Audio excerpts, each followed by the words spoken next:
Introduce our panel. We've got Alastair, Rayner, General Manager of Extension and Operations for Cibo Labs. We've got Peden, Implementation Consultant here at AgriWebb. Nick Donnelly, Head of Sales and Business Development for Farmbot.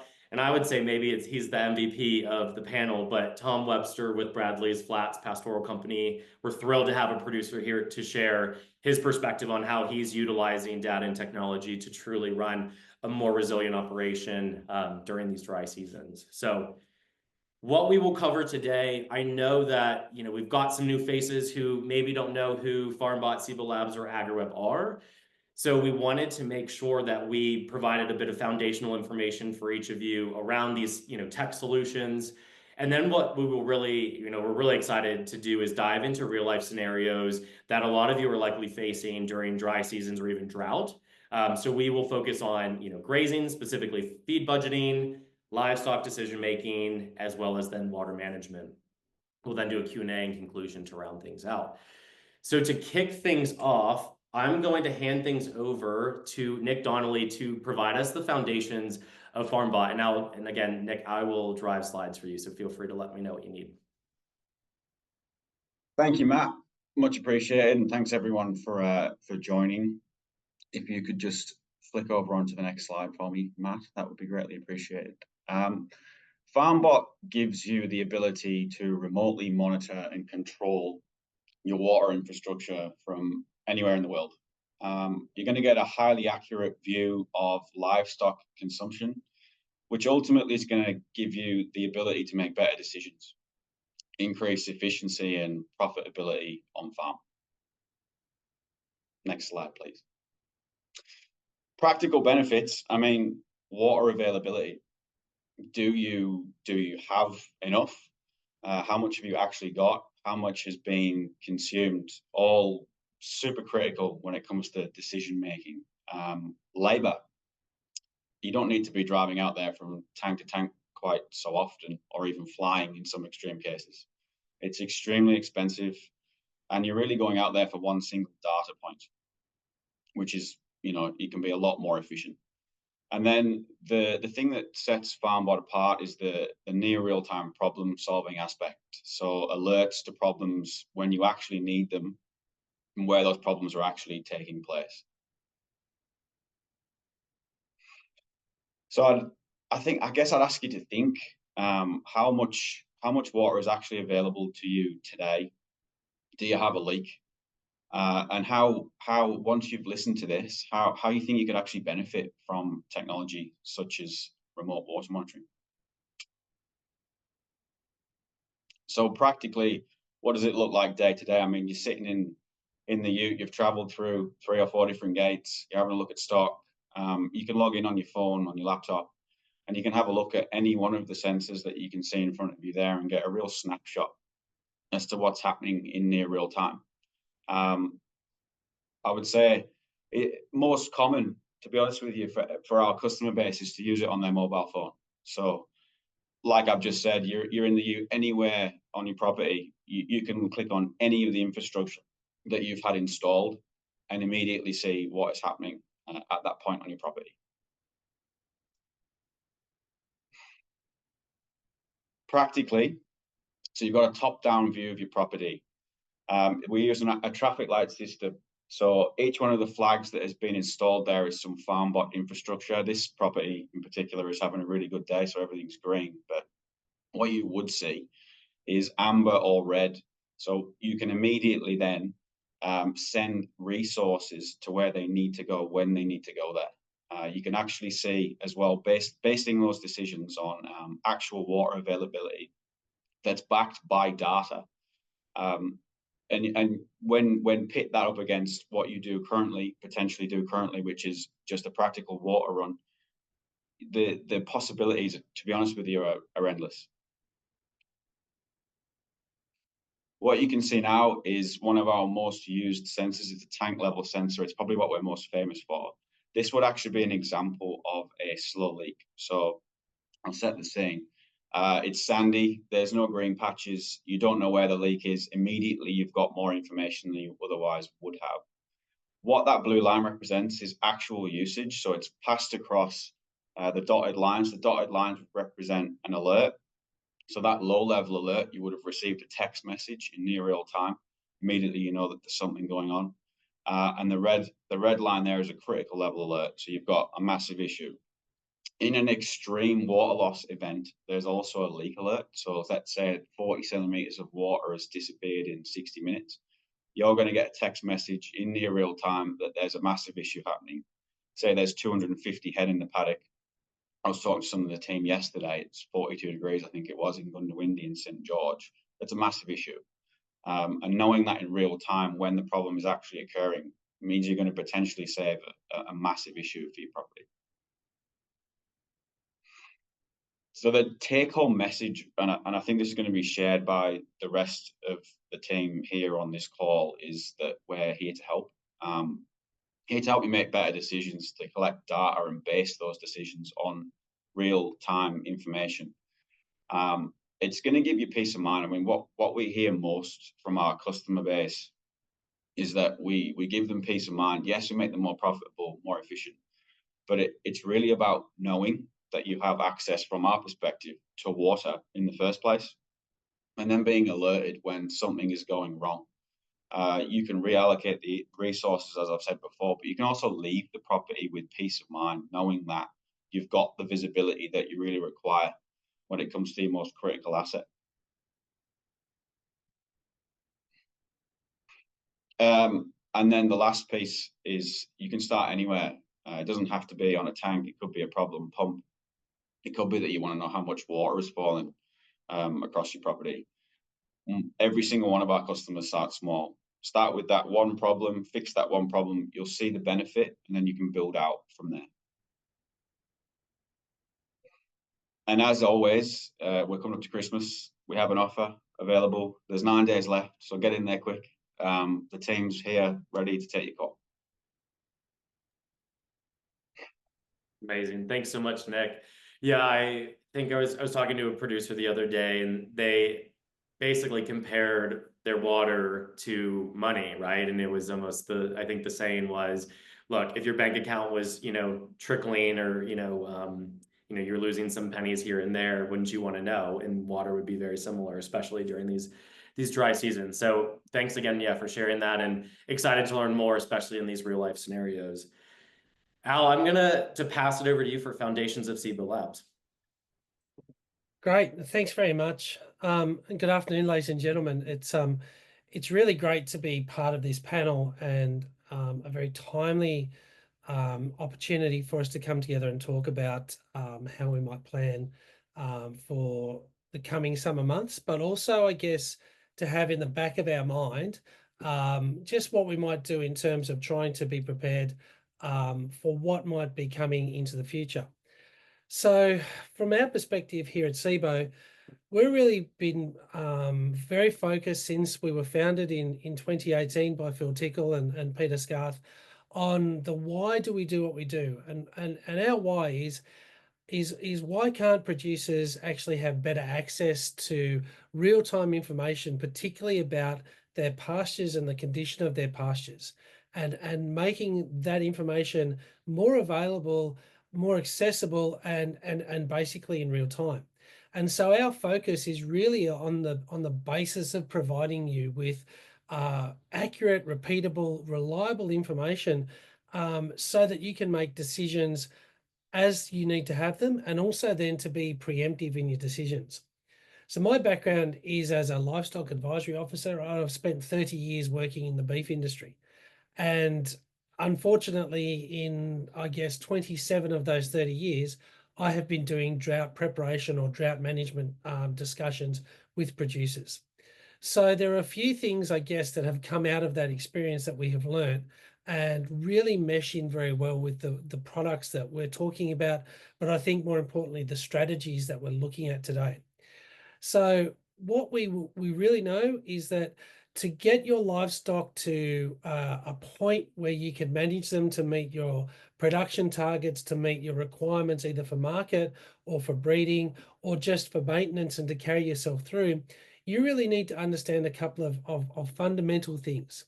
The first is to understand the daily intake requirements that you have for all classes of livestock, and that moves back and forth as livestock change in production, from being a dry cow to a lactating cow to an early or mid lactating cow, growing cattle, and so on. So if you understand that, that's half of your story.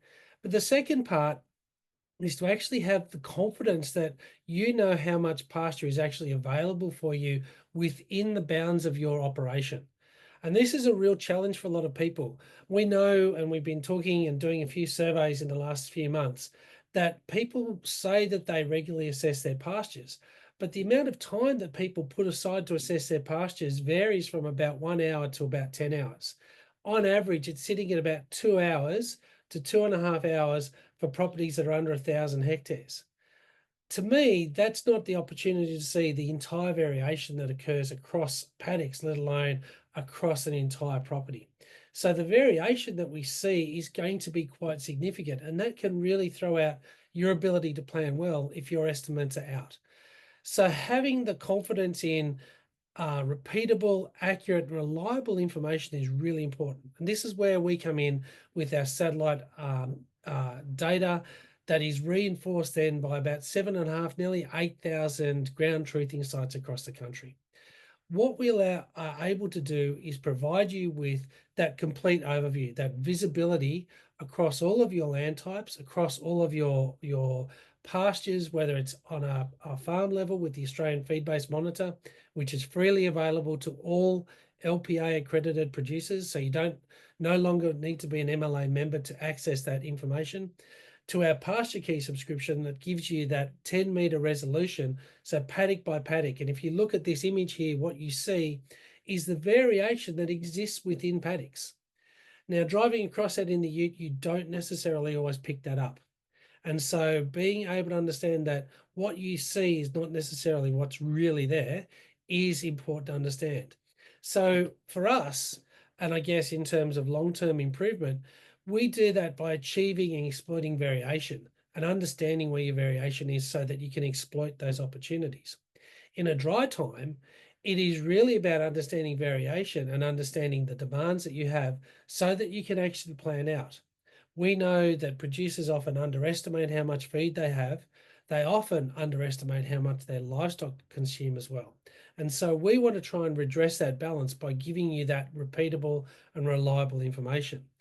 So this image shows you the total standing dry matter and the variation across paddocks that we have for a particular farm. If we look at our next image, please, Matt, what we'll see is that we can then start to give you a better understanding, not just of how much you have, but what is actually going on within your paddock. So we can show you things like how your pastures are growing, what areas are growing or not growing. And that starts to give you the capacity to make some tactical decisions that you will need to make during summer. What stock classes should be on areas that are rapidly growing or that can go on a dry, dead standing feed? What supplementary feeds you could use? Because we know that supplements vary for classes, but also the amount of feed that you have on offer. But then what future pasture management decisions might you make? And these are really important things because this information drives the decisions that you're making about livestock production. And part of what we want you to do today is to make better and more informed decisions based on both the information you have for your pastures, but also then the capacity to understand your other on-farm resources. If we look then to our next level, so I guess the final sort of point that we'd really like to take out, particularly, and hopefully you'll take away from today, is that we don't have a standalone service that is independent of everyone else. You can certainly do that, but the value of what we're doing and what we want as a company is to give you the capacity to make lots of real-time decisions and integrate that with other programs. So you can, for instance, integrate your Cibo lab services with a Farmbot service and actually set a buffer around a water point so that in an extensive area, you might want to know just how much feed is within a 5-kilometre radius of a water point. The rest of the area is not really grazable, so it doesn't matter. So we can start to give you that accurate information. We can actually integrate it with AgriWebb. And so again, you can use our information to make those decisions within your AgriWebb platform that gives you that real-time knowledge. We have two systems that are available to producers across the country. As I mentioned before, every livestock producer in the country has access to the Australian Feed-Based Monitor, and it will give you that capacity to understand what's happening at a paddock level. It will give you also some historical data about how your paddocks have grown in the past, which in a season like this is really important to help you start to set some trigger points. If your graph and pasture growth curves are starting to really start to crash, what you can look at that is go and say, okay, we need to make a decision about livestock reduction, livestock movements or supplements now, rather than waiting to the crash to happen. We can generate benchmark reports for you on a range of different services. So at an AFM level, you have this capacity now to make more timely and accurate decisions, which is what we want in a dry period. If you then wanted to step up to something like a pasture key service for that paddock to paddock knowledge, then you can certainly do that. The AFM is really our entry level, and we'd really encourage you to start thinking about this as you start to set some time frames around the decisions you need to make over this dry period. I see, Matt, there was a question that had just come in from Katie. So does the measurement assume using all the pasture and leaving no residue? So the way that we provide you is a total standing dry matter, Katie. What you need to do is make that assessment for yourself about what level of residue you want to leave behind after grazing. And that's the essence of a forage budget. How much you have, how much will be consumed, down to a point where you want to have a residue for ground cover or for other reasons. The second thing is that we don't actually provide information about the species that you have within the paddocks. What we can give you is how much there is and the variation. You still need to go out and have a look and make sure that what you're looking at is a desirable species versus a less desirable species. So you still will need to have an understanding of what species you have. In terms of digestibility, I would love to say that we've got it available for you now, John, and we're certainly working for it. What we have, if Matt, if you don't mind slipping back 2 slides, please, we have to that, sorry, go forward, that one there. This is called our fractional cover. And what this does, both pasture key and now in the Australian Feed-Based Monitor, is gives you the overview of what's actually physically growing and photosynthesizing within your property. So bright green, highly digestible, rapidly growing material, where we work through to those purple areas that you see through there, which are those senescence pastures that have stopped growing. And so what you're looking at there is the variation where it's bright green, rapidly growing material, purple is where it's dead. And so you have a range of digestibilities that you can work within that. So at this point, we can give you those images, John, and you can still go out and look at them and see. As we know, livestock will select for more digestible pastures anyway. So you're still going to look at cow pats, you're still going to look at the stage of growth, but you're going to have a much clearer picture about what you're expecting to see by looking at your data before you go out there. So I think, Matt, that was potentially the 2 slides that I really wanted to talk about at this point.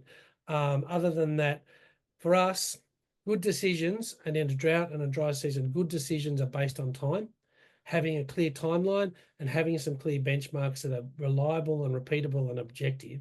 And I think that that when you start to make those decisions that way, you'll be more confident in your drought decisions going forward. Absolutely. Too good. Thank you so much, Alastair. And yeah, I'm really looking forward to the scenarios. You can obviously tell Alastair gets pretty excited about this topic, and I think we'll do a great job of guiding us through the scenarios. Ben, I'm going to toss things over to you, to round us out with Foundations of AgriWebb. Cool, thanks, Matt, and thanks everyone again for being here. So AgriWebb is as it says there, it's a holistic farm management software covering 3 key functions in livestock, paddocks, and business management. On the livestock side of things, it's both your compliance through your mandatory reporting of treatments, deaths, and with individual tagging as well as your basic and essential management of just simply knowing where all your animals are on your farm map. On the paddock side, we're looking to give you insights into your stocking rates and grazing information to better understand your paddock performance and responsiveness to livestock, as well as enabling your cropping enterprise. Your cropping enterprise with sowing, cultivating, harvesting, as well as spraying and fertilizing records as well. Then with the business side of things, we're pulling together all that livestock and cropping information, along with input costs and sale values to give you insights into how different enterprises are performing across your farm. We're also helping to manage your workforce with things like geolocated tasks and inventory management, as well as a calendar to tie everything together. And all of that can be done with no internet needed. Thanks, Matt. So on the back end, we're looking to equip producers with the data they need to be more profitable and efficient, and that looks at things like weight insights and analysis, fertility reporting, your cost of production, gross margins, lifetime performance, and paddock grazing intensity as well. If we can just jump forward one, Matt. So in terms of your animal data, AgriWebb's designed to give you everything you need to know about an individual or a mob at just the touch of a button. You can see here an animal card showing the animal's electronic and visual tag information, as well as its birth date, weight, condition score, and the resulting withholding period because the treatment has been applied to it. From here, you can also create records, observations, and notes as you need to, all from the same screen. Jumping ahead one, Matt, on the web side, it's all about taking that animal data and generating insights which will help you identify trends within your livestock, from which genetics are working best for you to potentially what vendors sold you the best performing livestock. Moving forward to our grazing, our rotational planner and grazing chart allow you to plan your animal movements through paddocks based on their feed on offer, stock days, if you're familiar with that, or paddock ratings to ensure that you're getting the maximum value from each paddock and giving them the appropriate rest as well. You can then monitor and action these movements as they're made on the ground and make adjustments as necessary, which ultimately leads to being able to analyze the historical performance of your paddocks on the grazing chart and to understand how they're responding to different stocking rates and stocking intensities. Moving forward, with your team, you can also assign tasks and geolocate them to the map. So for example, if you're driving through a paddock and notice that there's some weeds that need to be spot sprayed or a fence that needs to be fixed, you can drop a pin exactly where you are, attach a photo so that the team know exactly what they need to carry out that task and go out there and get it done, saving you multiple text message chains or phone calls throughout the day. All the information that your team need to do what they need to do is all there in front of them with a notification coming up on their phone as well. Moving forward, the reason we're sort of here today is to show off the AgriWebb marketplace. So we work with businesses like Farmbot and Cibo labs to further the benefit that you're going to get out of AgriWebb.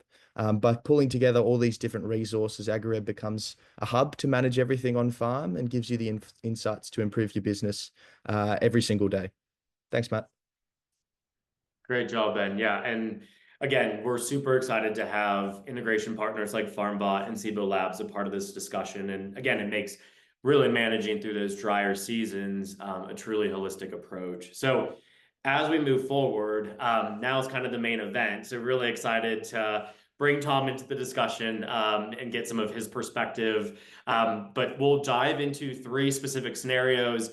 I'll pop it up on the screen for a little bit, and then actually we'll kill my screen so you all can see our panel of experts. So our first one, and sorry, Tom, I might actually start with Alastair to kick us off, and then we'll lob it over to you. But this one's all around grazing management, and we know there's a lot of different ways that farmers are managing their grazing depending on their operation type.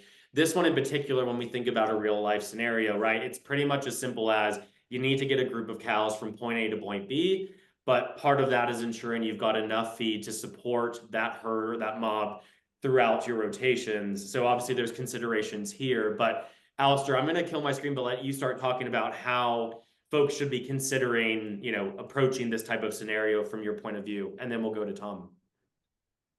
Thank you. It's a little bit of a risk throwing this to me because I'll probably go rogue and spend the next hour talking about it because it is, I guess, the common question that we have. So firstly, particularly in a season like this, what we need to understand is A, how much feed do you actually have available in front of you? So that is what is actually on offer, the feed on offer within that paddock. Now, traditionally, people are going to go out there visually driving across, they're going to make an assessment. They're going to think that they've got X amount of feed, 1,500 kilos. Now that's okay as a starting point, except that they're not picking up the variation across the paddock. So firstly, being able to actually pull a reliable figure as a starting point. The second point, which is to go back to the question we had earlier that Kate had, down to a residual. So if we're grazing for livestock, say grazing for cattle, we know that we won't want to graze under about 1,200 kilos, say 1,100 kilos. So if we've gone out, we have an assessment that's based out of our AFM data, out of our pasture key. We've got 1,800 kilos of dry matter per hectare in front of us. We're going to graze down to 1,100. That effectively means that we've got 700 kilos of pasture in the bank to play with. Now that 700 kilos will also accumulate because pastures will grow to a point where they stop. So dry season, you can assume no growth. 700 kilos. Then we need to say, well, what have we got? What class of stock do we have and how big and heavy are they? So again, we know that, and we can do the rule of thumb that we're going to eat about 3% of body weight per animal per day in a dry matter. 500 kilo cow, she's going to eat about 12 kilos a day, I think, quickly doing the maths in the back of my head. So if we do that 12 kilos a day, that's being taken out of that 700 kilos, multiplied by the number of animals you have, there's your budget. And that's as difficult as it really needs to be. The key points are knowing accurately how much feed you've got and how much your livestock are going to be. Then it's a straight maths decision. So the question then becomes, when we go and look at this, then is that feed on offer still sufficient for those livestock in terms of those production requirements that we want? So if they're a cow and calf unit, yes, there might be enough feed there and they can physically eat it, but potentially, depending on digestibility, and again, you'll have a bit of an idea, if it's starting to get that in your fractional cover, that purplish tinge through there, you're going to know that you're looking at dead material that's low in digestibility, it's low in energy. Energy is what drives the system. So you're going to be thinking about either a supplement that can help increase the amount of feed that you eat, or will also tip a bit of energy into the system. Both things will have an impact then on your feed budget, because if you get your supplementary feeding program right with a cottonseed or a protein supplement that might be suitable, you'll actually increase your diet and your daily intake by about 20-25%. So now you're actually eating your way quicker through your ration. So here's something that you'd be starting to think about. But that's handy. You might be able to sit down and quickly work that budget out and say, look, based on my numbers that have come out of my pasture key or out of my AFM, based on my intake for that size mob, I've got 25 days of grazing within this. Now that might be 23 or it might be 26, there's a little bit of variation, but you've got a window of time now to make a decision. And that window of time is what you decide to do with those cows and calves. Do you put them into a better paddock that you've got somewhere else? And based on the data that you've got, do you think about dividing them up onto high maintenance or high requirement cows, so basing them on a fat score or body condition score? Do you think about an early weaning program to reduce the amount of feed that you actually need to consume? You now have bought yourself 25 days to make some decisions instead of just going, oh, it's going to rain, it's going to rain, it's going to rain. It never rains grass. So you have to have that decision in front of you. So in terms of that scenario, the first thing is to actually sit down and do the sums.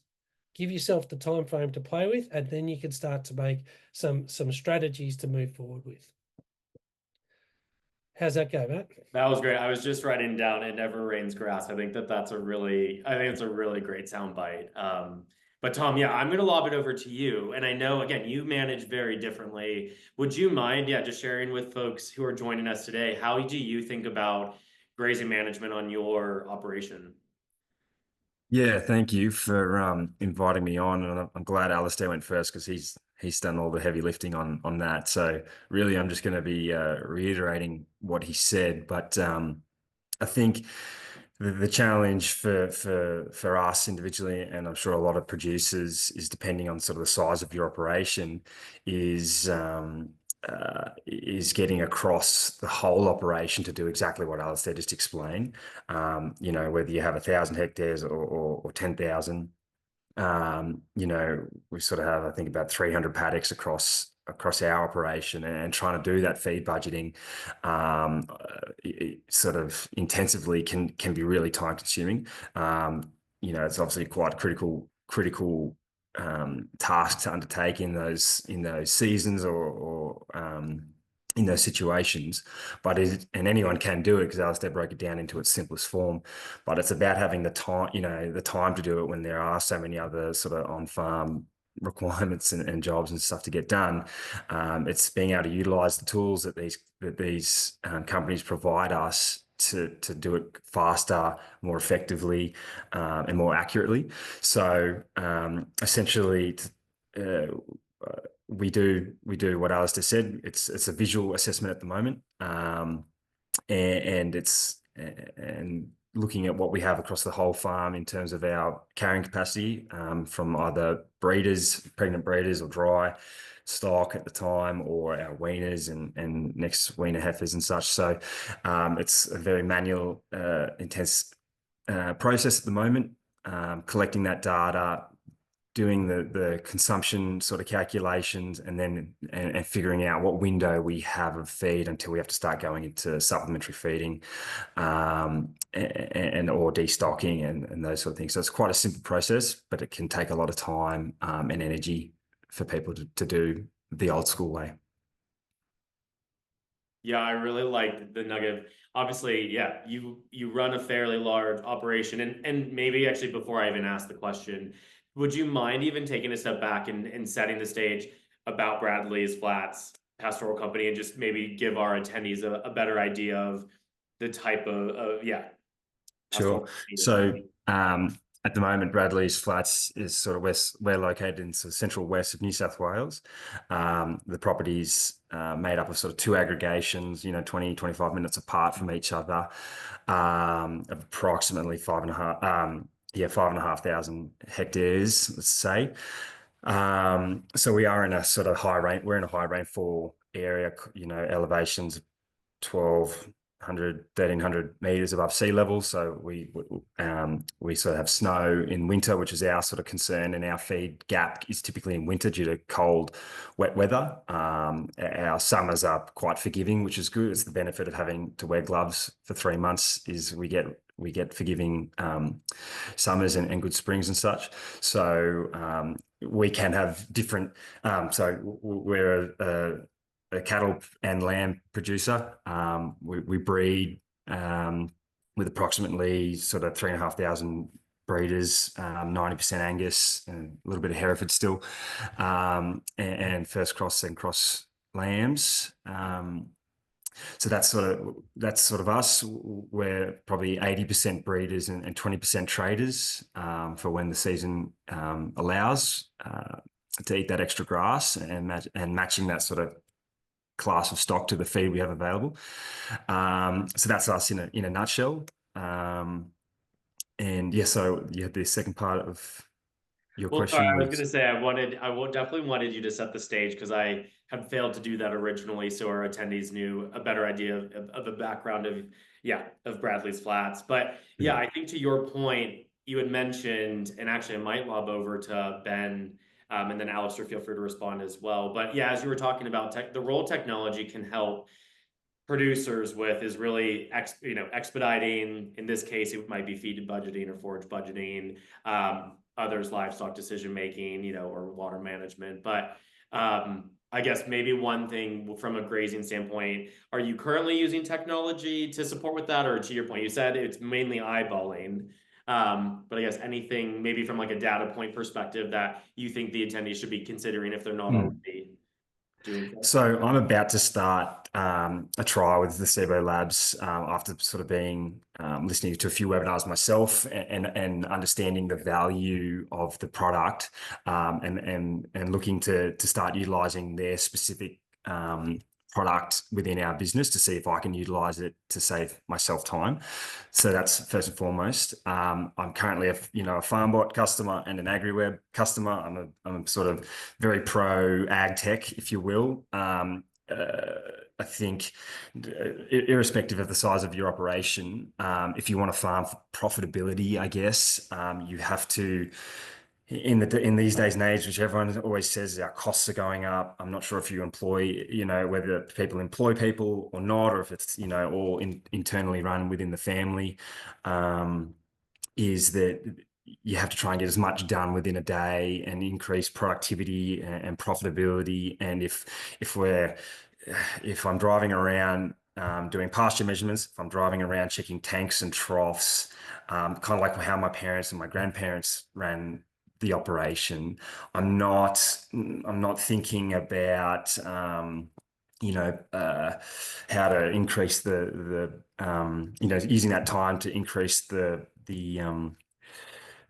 efficiency of the operation and making better decisions on grazing management, whether assessing paddock performance from one paddock next to the other paddock, and this paddock only carries 15 DSC to the hectare on average, whereas this one's carrying 25. Why is that? If you're sort of doing the old school calculations and water monitoring, you don't have the time, I find, to make those business improving decisions and such things like that. So I'm a big fan of using all of the company's information to expedite those decisions. Another thing I think is the next step would be to add to sort of the Cibo labs and pasture availability is sort of a soil moisture, because that also gives us an insight into what the plant available water is underground that we don't necessarily see. So all those little bits of information can be coupled to help us think out to the future with more accuracy, I guess, and make better decisions with whatever the seasons throw at us. Amazing. Yeah, definitely wasn't, hopefully not getting the shameless plug, but love that. Yeah, the admission that Cibo Labs might be on the horizon at your place. Al, I might give you a minute or so if you wanted to respond. I saw you came off mute, and then Ben, I wasn't sure if you wanted or had any thoughts on your end from a grazing perspective as well. But Alastair, we'll start with you.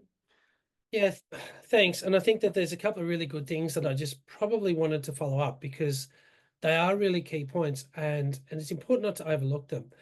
The first one is the value of time. We all put a lot of value on our time, and every decision that we make is based on what's the return on that investment of that hour or that 2 hours. And so things that can help you use your time more efficiently are really important. And I guess what we are looking at across the suite of things that we do is a way to actually save you time and give you the confidence that 1 hour spending in an office to go through and look at your data at the start of the week sets you up for a series of decisions that are more effective. So the return on your investment on your time has to be there. So that's probably number one. The second thing that I think about is that, data, I have a saying, which is data should drive innovation. And if you think about it, there's no point collecting data if you're not going to use it. In the context of what we're talking about today, which is dry season management, what we want you to be able to do is confidently make some decisions around a time frame so that you don't get crunched. That's really what we don't want. We don't want to be standing in front of you in a drought meeting trying to help you dig your way out of a hole because you got crunched by running out of water or running out of feed because you didn't have the time to make the decisions, and as a result being forced into a bad decision or a financially crippling decision. What we want is for you to be on a preemptive thing. You still may have to sell livestock. No one pretends that you won't. Or you still may have to purchase supplementary feed, but it is much better to do it on your terms than to be forced onto a falling market with stock that are losing condition. So having the capacity to plan ahead and do that. The third point, I guess, is that the benefit of say the services that we provide, but particularly in our role with Cibo, is that data is downloadable. It's downloadable and then can be exported into your AgriWebb system. It can be put into an Excel spreadsheet, so you don't actually physically have to go through line by line. We know once you put in the number of animals you have in a paddock and the starting point, the residual that you want, it will calculate how many days you've got to do. You don't have to do the maths. We provide that for you. So again, you've actually got a decision series sitting in front of you with some timeframes, which are really good. I guess, maybe the final thing to think about is that all of you today will get in a car and go somewhere. All of you, when you turn the car on, are going to look at the fuel gauge and work out whether you've got enough fuel to get there or not. or whether you have to buy some on the way, or whether you got some on the way back. You'll make a decision and you'll know, depending on what sort of car and how fast you drive, what you've got on it, how far that fuel will get you. A feed budget is no different. What we're providing you is the fuel gauge to actually give you the capacity to work out whether you're going to get there or not. So they'd be probably the couple of things that I wanted to throw into that one, Matt. Yeah, no, I really appreciate that. And just for the sake of time, Ben, I know I was going to set you up, but I might continue moving on to our next scenario specific to real-time decision making around your livestock. And in this case, we know it's unfortunate, right? But as we do look at the carrying capacity of operations, you know, some folks need to destock and actually cull some animals. So in this case, the scenario is all around, look, if you're looking to cull an X amount of number of animals, how are you ensuring that the ones that you're getting rid of are the right ones, right? So I will start, Tom, actually with you, if that works. And again, knowing your operation, maybe it's not always the easiest, but I'd love to better understand, if you wouldn't mind sharing with, you know, attendees, like, how do you think about livestock performance? And if you were in that scenario, what are the data points you're looking at to know, you know, which animals you should be getting rid of versus the other ones? Yeah, it's an interesting question because there's so many different factors that might induce sort of a destocking, but typically, you know, as breeders, what we will get rid of is older cows, and the data point is really is their pregnancy status. So we're a sort of a spring calving lammer, so we tend to do our preg testing in the sort of middle end of summer. You know, January, February will be a month or two after the bull's out, and the vet can do those tests. So from that point, it'll typically be dry cows, and pregnancy status is really the performance measure that we use for that. We run a few OptiWeigh units around the operation as well. And I'm shamelessly addicted to reading them sort of daily reports. We typically use those units for our younger performance classes, so weaner heifers and weaner steers and stuff, because they're sort of, I guess, the money makers on a sort of year-to-year basis. So very interested in average daily gain, you know, and obviously it's capturing the electronic tag of each individual animal, and gives me the performance. You know, if I wanted to dive into the data, I can tell individual animals' performance, even though you kind of just look at the mob average to see how they're going. But yes, I would rather, my opinion is a lot of the time would rather unload poorer performing average daily gain beasts to better performing ones, because if you think about their average daily gain as the rent that they owe the business for being on the farm and eating our grass, I'd rather unload those types of animals. So they're the sort of little performance or data points I like to look for, and using ag tech to help me collect that information allows me to to do that. Yeah, fantastic. And I might lob it over because Ben is on, you know, AgriWebb's customer success team. Ben, I know you are, you know, in charge of getting people set up and then also continuing that success. I'd love to get your thoughts on, to really piggyback off of how Tom had mentioned he's using ag tech. How are you, as you're even implementing people, how do you, like, if someone calls you and says, I'm about to hit drought, how would you walk somebody through even utilizing AgriWebb? What data points should they be collecting? How should they just be thinking about this scenario in general? Yeah, cool. I think the key thing AgriWebb can do is filter your animals based on specific characteristics or targets that you're trying to hit. So, Tom, your example with breeders, if it's pregnancy status, you can easily filter and find out, you know, which animals came through dry and cull those straight from there. If you're looking at weight and ADG, as you record weights against your individuals or mobs, AgriWebb's assumed average daily gain is going to be more precise. So if you're using the individual system and tracking each individual animal, you could filter for those with the slowest ADG or those falling behind a certain weight metric that you're after. If it's the mob system, you can just go by the average weight across the group.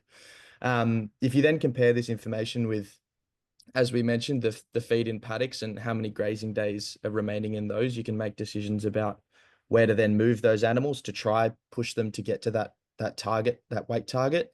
And if not, you can also then use the information to know that based on their ADG, they're not going to hit the target irrespective of where we move them, and you can cull them straight from there. And simply from that filtered list of animals, you know, when they come through the crush that these ones need to be drafted off to the side, and whether it's sold or culled, the information's right in front of you, and the guesswork of working that out is kind of done for you because of the records that you're already creating day to day.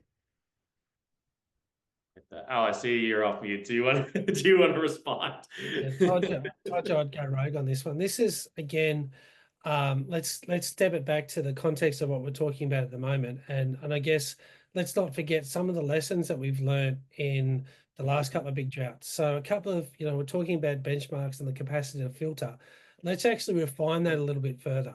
So pregnancy status is it's practically non-negotiable. You should be preg testing, and those that are not in calf or not in lamb, what's the point of carrying them? And they're easy. They're actually probably the easiest decision to make. It's also a very easy decision to pick on the aged ones. Much harder if you don't have records. So you've got to actually go and mouth things and that sort of stuff. But they're, again, an easy group to do. We know that they're an easy group to clean out in a drought. What becomes harder is then what's your next group?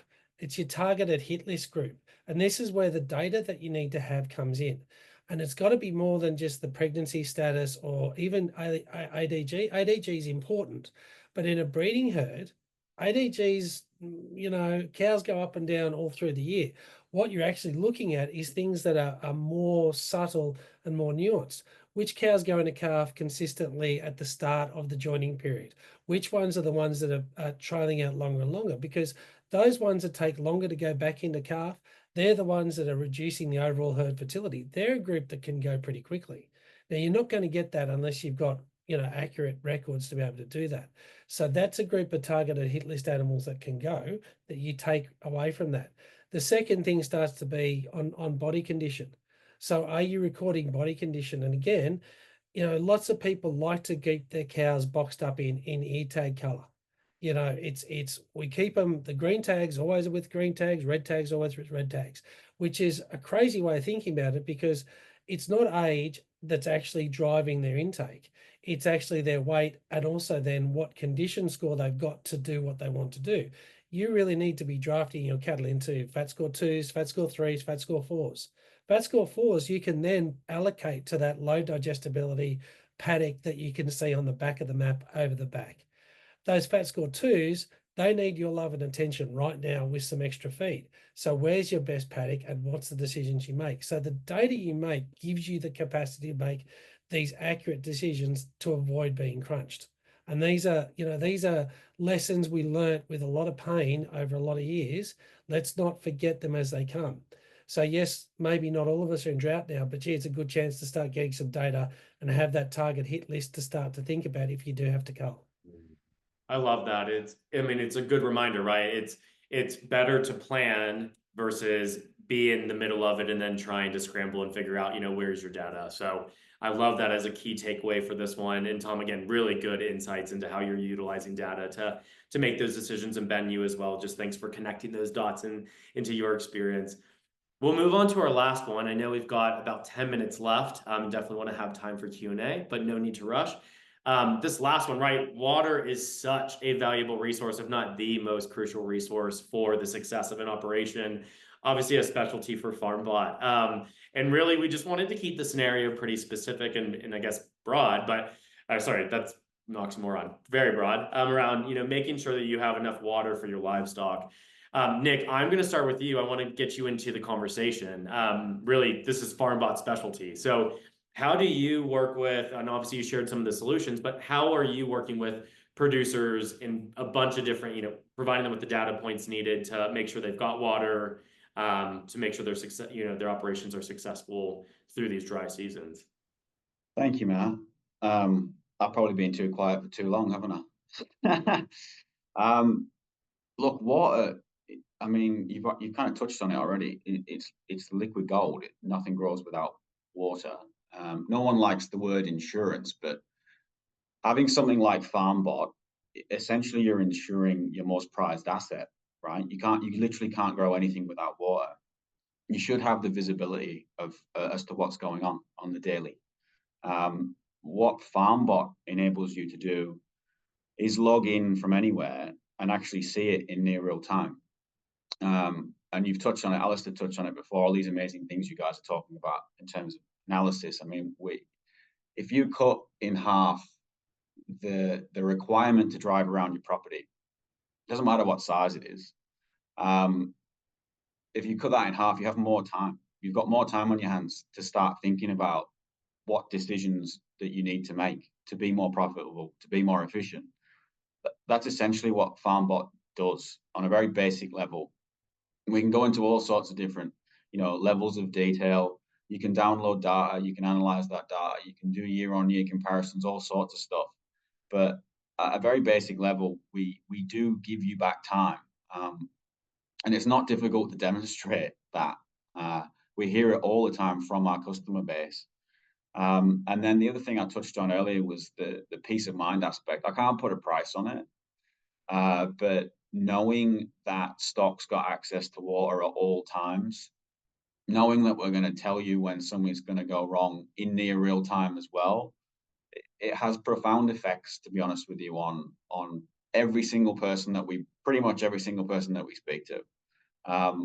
There's quote after quote, case study after case study saying that we've genuinely changed lives.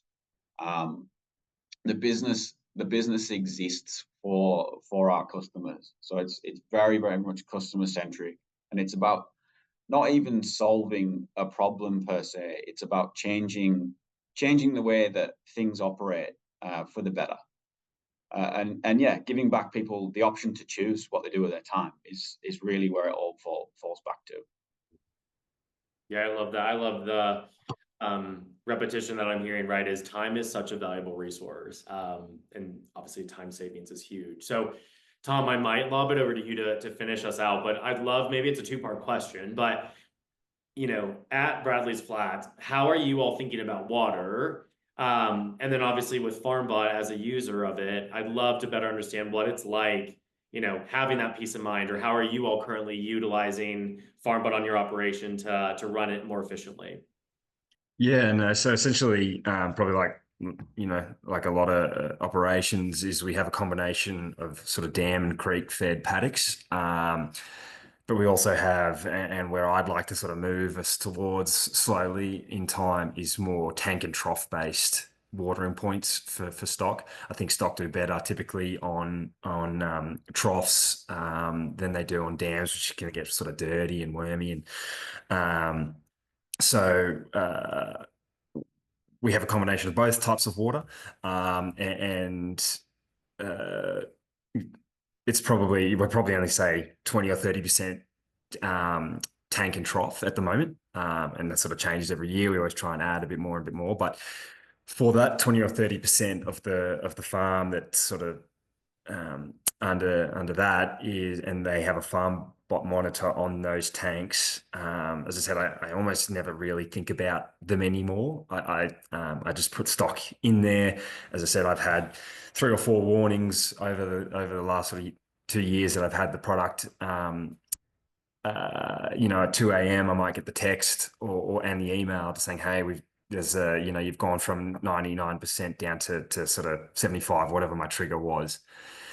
And then, so the first thing I do is that morning is go, okay, what's going on? And I'll go to that system, and yeah, a cow's kicked off the fitting to one of the and it's all a lot of it's gravity fed system, kicked off the fitting from the trough, and water's just gushing out the bottom. It's sort of, it's peace of mind. I may have seen that a day or 2 or 3 eventually, but the tank, would have had 250,000 litres gone by then. We're sort of bore fed, solar panel bore fed, so it sort of fuels automatically for us. But, so it would be complete waste, and that stock could have been, depending on the time, if it was the height of summer, they could have been in that paddock for 2 or 3 days. without water, and everyone knows what could happen then. So it's just, as I said, it's very much peace of mind. It cuts off a section of the property that you constantly, or you have to get staff. Everyone who's employed young people,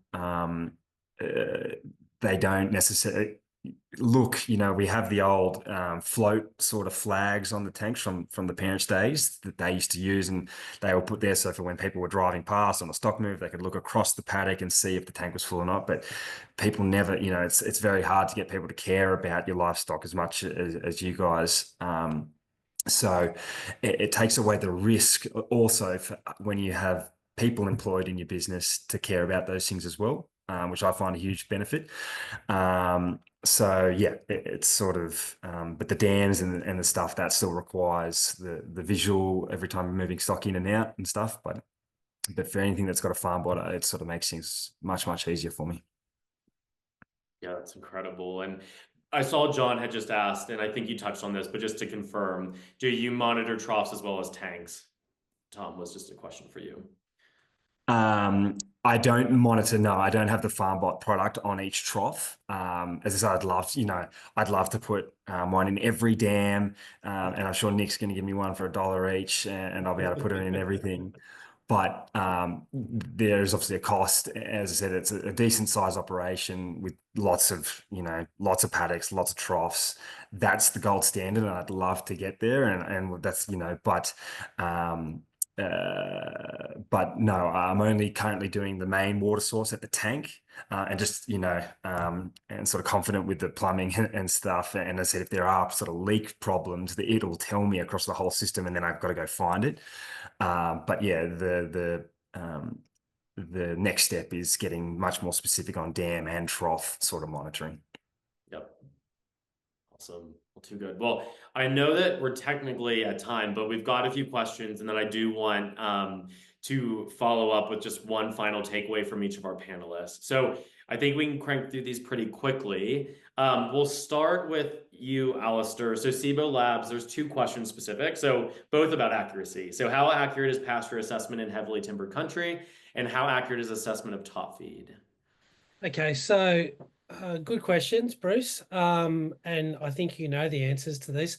So in terms of our product, what the satellite can see, the satellite can measure. So in those heavily timbered areas, we can't actually give you a figure because the satellite can't see what's actually underneath the ground. We have that capacity where there is, openness within the foliage to be able to see the ground and give an assessment.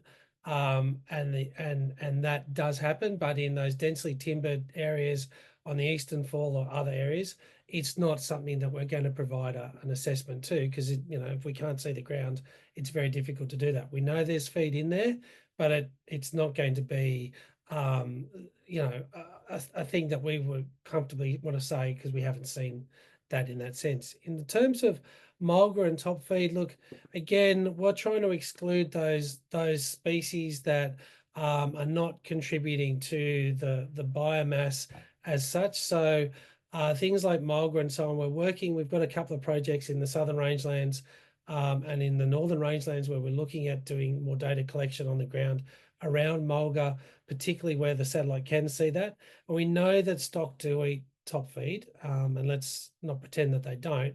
But in terms of the proportion they contribute to the diet, it's not a huge, it's not the overwhelming majority of the diet. So what we're looking to try and do is give a more reliable assessment with our model. We are within 200 to 300 kilos of total standing dry matter across the country, which takes into account those rangelands areas. So our accuracy is very good, but if we can't see the ground, we can't actually measure what's there. Great responses. And then over to you, Nick. So 2 Farmbot specific questions to round us out. So the first one, Sally had asked, what is the average farm size of Farmbot customers? Is it predominantly larger scale operators utilizing technology? No, massively varies, honestly. We've got hobby farmers, we've got smaller producers down in the Victoria regions, and then right up into, the NT, northern WA on massive properties. All use them for very different reasons. So my response would probably be, think about what it is that you want from the technology itself.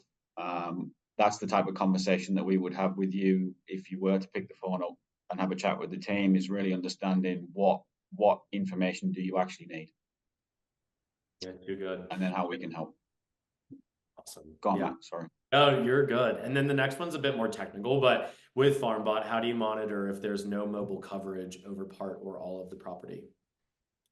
So there's 3 different connectivity solutions: 4G, to combat the 3G turnoff, NB-IoT, and then we've also got satellite connectivity too. So you can connect to Farmbot anywhere across Australia and by and large the rest of the world too. Fantastic. Yeah, I love the evolution of tech, of just connectivity. It's working offline or working through, yeah, those types of connects. We'll round things out. So I did selfishly give the panelists a chance to think about this question, but I'd love to go around. And Tom, I'm going to start with you. Ben, I'll go with you next. Nick, you, and then Alastair, I know you'll have a good way to wrap this all up. But just would love for each of you to share one final thing, whether it's a takeaway or something you'd like to leave with the audience as we then head on with our days. So Tom, yeah, I'll begin with you. I guess for me, it's just really figuring out, and we've all touched on it during the presentation, but what value your sort of time is, and sort of what decision-making tools you want to help to increase the efficiency and the profitability of your business. I find the more data, the better, and all these providers do a great job of doing just that. I'm a big fan of them, and I think, yeah, the more data, the better. And I'm going to keep getting it. That's perfect. Ben, yeah, I'll lob it over to you. What's your takeaway? Yeah, I think for me, I think a lot of producers are already making a lot of the notes about the information that AgriWebb can take in. So letting it be a tool to sort of drive improvement in performance and protect yourself when there are dry times is a fairly simple step to take a lot of the time. So I think the great thing I've been able to see over my time at AgriWebb is producers go from using just basic features of mapping out their farm and knowing where their mobs are across the property, to then building in confidence and utilizing all the reporting functions to drive changes on the farm and be able to make those difficult decisions when the times come. Yeah, couldn't say it better myself. Nick, I'll lob it over to you. What's your takeaway? I won't make it Farmbot specific. I'd say, I mean, you've heard from 3 providers here. There's many more. Take a punt, do something different. You'll see the benefit very, very quickly, honestly. And the story of AgTech is one that is ever evolving, but there's an awful lot of collaboration going on. And I think that ultimately, you know, when all of that converges, the more you've adopted, the more that it all comes together. You know, the story from your perspective as a producer, and the effect that it can have on productivity, efficiency, peace of mind, time, etc. It'll be pretty profound. So yeah, I would say try something different. Try something different. It's a good challenge. I love that. And Alastair, yeah, round us out here. Thank you. Thank you for giving up your time to be part of the session, because we have talked about time and why it is so critical. What we really hope that you take away from today is the confidence to actually make better decisions. All of us here today are here because we're really passionate about helping producers achieve their goals. And that goal could be production, it could be the lifestyle that you want to have, it could be a range of things. Right now, our focus is getting through the next 3 months of summer. And so the capacity and the confidence you have in making better decisions is really based on the information that you've got at hand. If you're having what we call wild ass guesses all the time, then the results are going to be pretty wild as well.